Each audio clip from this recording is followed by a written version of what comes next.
Hi guys. In this video, I just want to share with you, I think some of you are going to find this really powerful tool going forwards.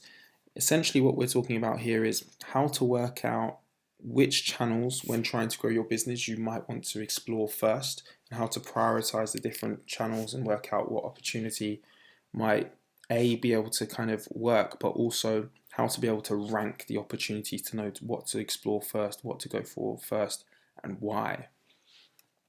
So essentially, I'm going to try and rush through this. There's quite a bit here, but I've got to go somewhere, and I don't really want to share this before I leave.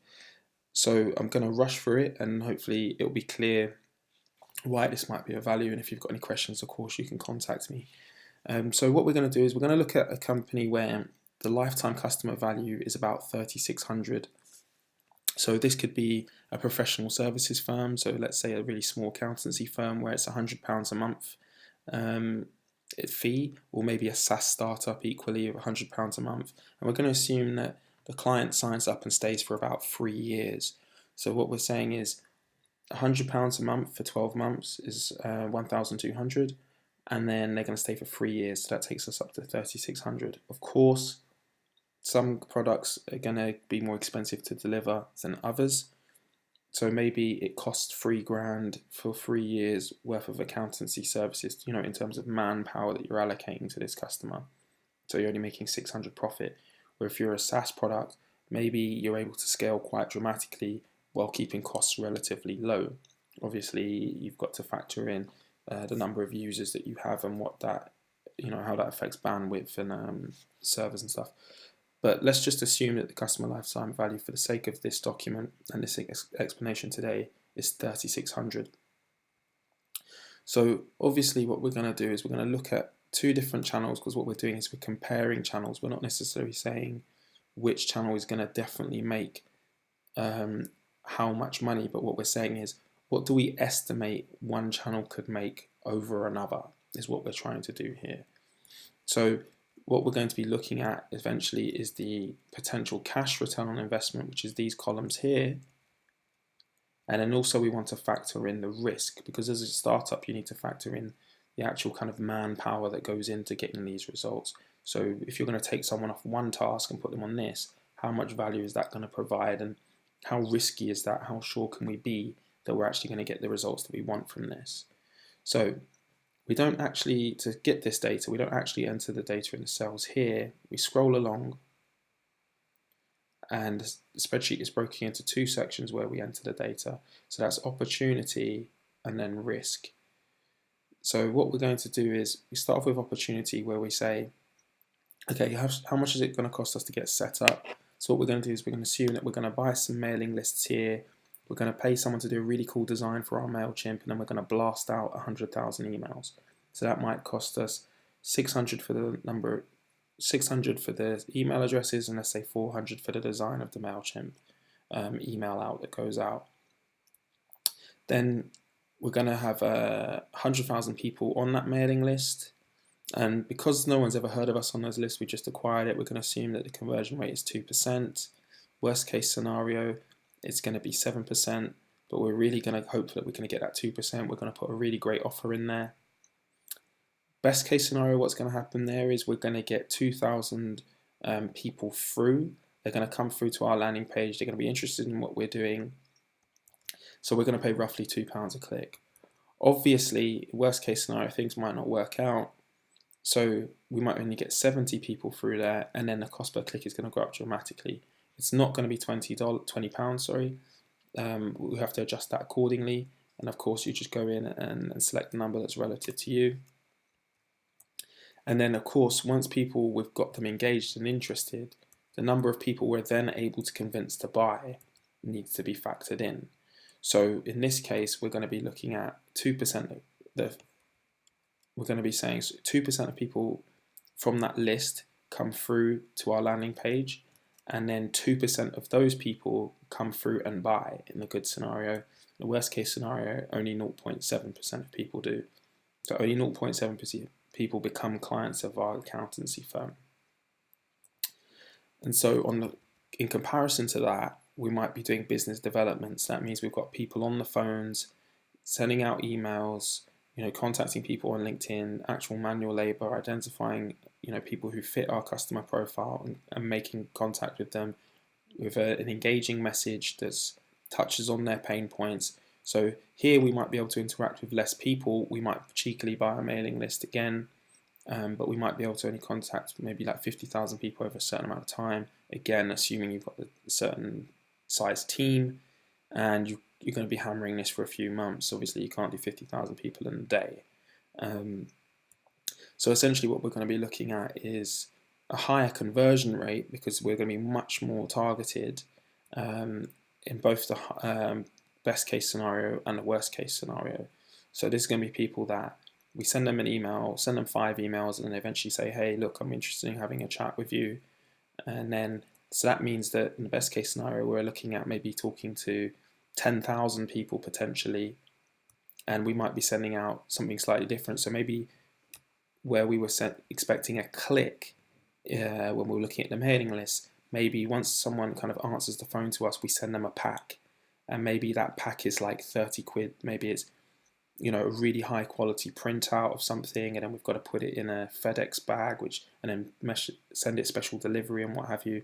So maybe that's a bit more expensive for the engagement, or maybe we're calling people internationally, or there's just something that we have to factor in per person we speak to as the cost.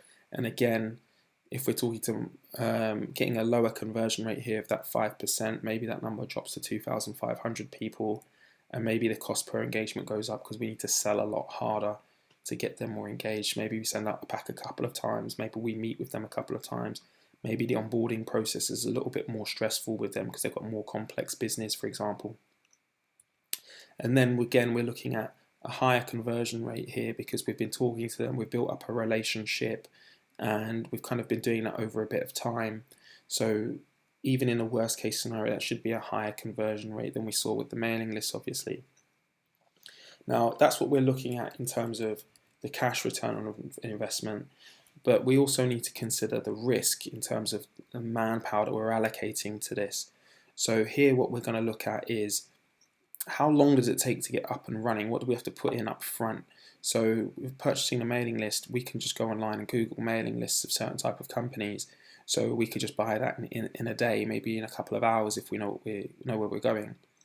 Worst case scenario, maybe we're looking for a certain type of niche and it takes a bit of time to do some research, or someone to compile that specific set of names and contact details for us. So maybe it's 2 weeks in the worst case scenario, and maybe we can kind of put that into a MailChimp that has a really cool custom design, and maybe our designer takes a little bit longer for whatever reason. Or maybe we also need to consider how long it's going to take for someone to interact. So if it takes 2 weeks to get our campaign up and running, or maybe we get up and running in the first week, it can often take people multiple days before they want to get back to that email and before they're willing to commit on your sales page.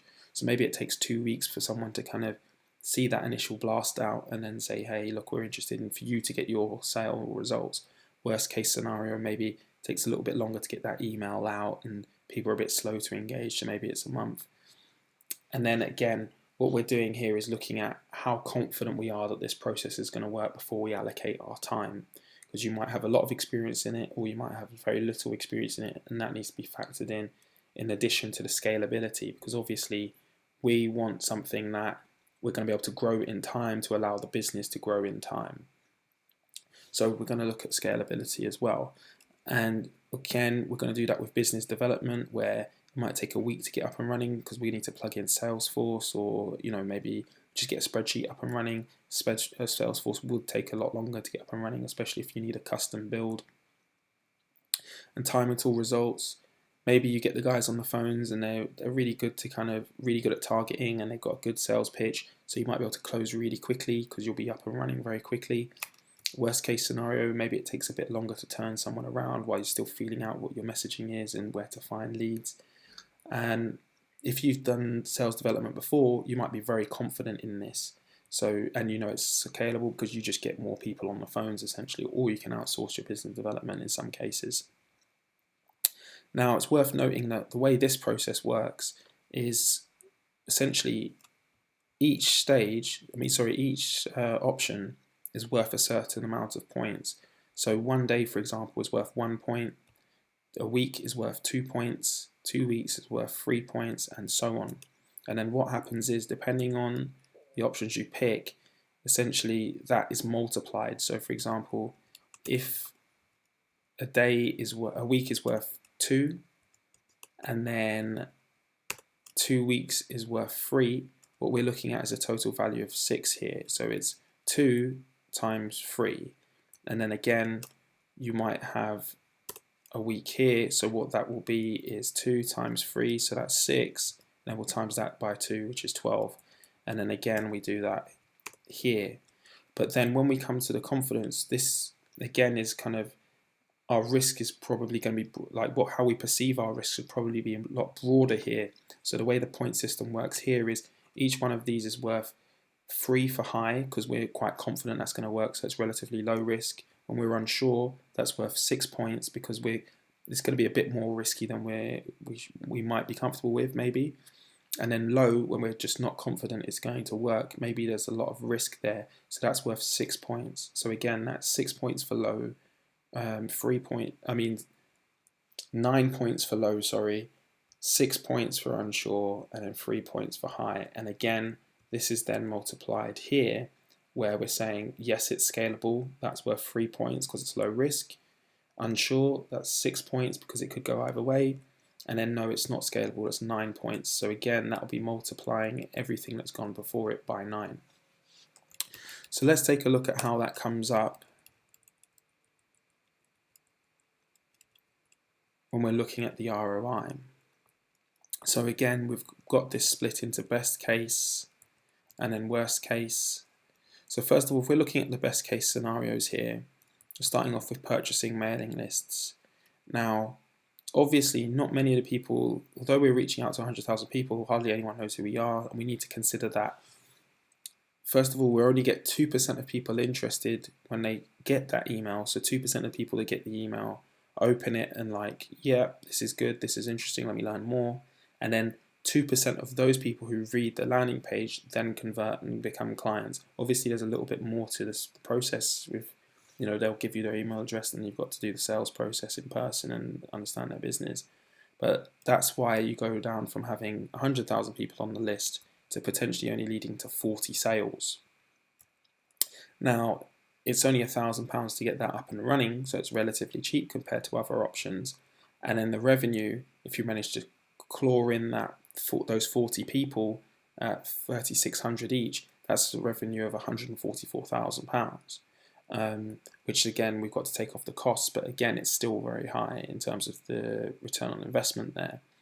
So we could be looking at bringing in £142,000 if everything goes to plan. If things don't quite go to plan and don't go as well as expected, there's an opportunity here we might lose some money. So look, we only get less than half a customer involved, and then we've still spent that 1,000, and the revenue is just not profitable, unfortunately, in this particular case. So we lose money here. And now let's compare that to business development. So in the best case scenario, we've got those 50,000 people that we've contacted. We've managed to get people interested, set up phone calls, then set up meetings. And over a certain number of time, we've been able to close 3,000 leads. And that means that we've had to spend a considerably higher budget, because remember, we need to factor in not only just buying the kind of Salesforce or cost of things, but we're sending out those packs as well, going to multiple meetings. So it's much higher to get that sale, but it's much higher conversion rate. So what we're looking at here is now we're getting revenue in the region of £10 million. And of course, we need to take off the cost of 90,000. But again, we're still talking well clear of 10 million. I don't know why I keep saying 10,000, but there you go. So in the worst case scenario, which we still need to factor in, is still a good ROI, because we're getting 125 people converting into customers, which is worth £126,000 to us. Which has cost us £126,000 to achieve, but it's worth £450,000 in revenue. And once we take off that 126,000, we're still left with 324,000 in the bank. So again, I need to factor in that you might have ongoing costs for managing this business and for paying the sales team and things like that. But hopefully now it's kind of clear what opportunity you might want to go for in terms of the cash ROI. And in this particular case, the risk score is relatively close, which what I'll do is I'll go on to show you something with completely different risk profiles to illustrate how far things can go. But the risk score in this particular case is relatively close, but it's still, so it might seem like it's worth exploring the sales development process over doing the mailing list, but obviously set up the mailing list is very quick and easy, so you might still want to explore that. So to illustrate how varied things can be, I think it's worth going for looking at listing in marketplaces, so that might be an eBay or going onto a freelance site, depending on what your product or service is, and how that kind of translates into our potential ROI and our risk profile. So we'll head on over to the opportunity. I'm going to enter this information very quickly, so bear with me. And head on over to setup costs. So marketplace, to list in people per hour or something like that costs nothing, maybe £10 a month, but it's relatively low. In some cases, it's free. Total addressable market. Let's assume that in people per hour, there's 1,000 people a month that are searching, maybe 5,000 people a month searching for an accountant. Again, we're competing with a lot of people, so the conversion rate is going to be relatively low here. But then again, we might be selling the exact service that they want. So let's go over 5%. Worst case scenario, because this competition, you've already got a lot more rankings and more interest than us. Let's go with over 1%. So this is a calculation. I'll just scroll this down. So look, we're only getting the interest for 250 people there. Quickly scroll this down. Cost per engagement is nothing though, because all we need to do is log in. We don't really need to send anything or do anything. We're not paying for clicks. Again, 0. And then let's say from the people that talk to us, we're able to convert 10% of those people. Worst case scenario, 5% of those people. To set up the profile, it takes about a day. Worst case, a week if there's something we haven't factored in or need to get some really good pictures done. Let's say best case scenario, we come up to the top of the search results after a week, maybe 2 weeks. Confidence, unsure because we've never been in a marketplace before. Is it scalable?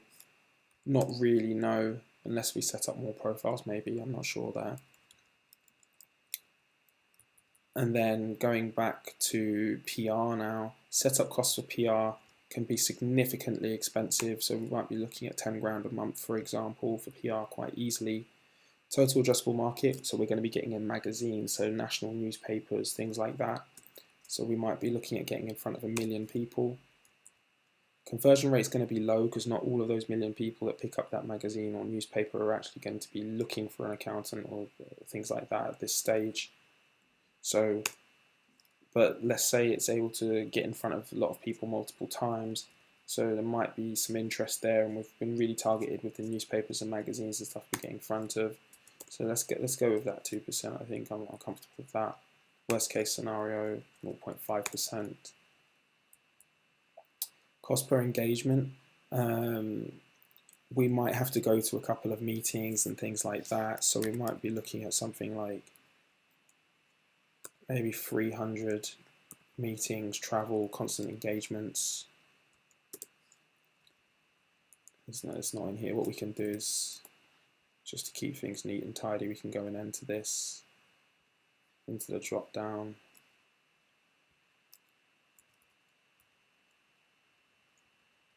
Let's just say 500.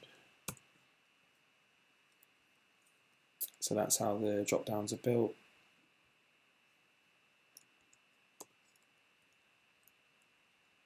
And there's the 500 now.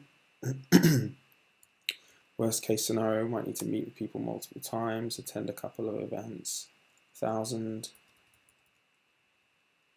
Okay, remember the people know who we are, they've seen the lots of press, and they kind of get a good idea of who we are, and before they've come in the door anyway, and they trust us, and they've been thinking about coming to do business for some time, so the conversion rate might be a lot higher here when we actually get to sit in front of them and do the deal.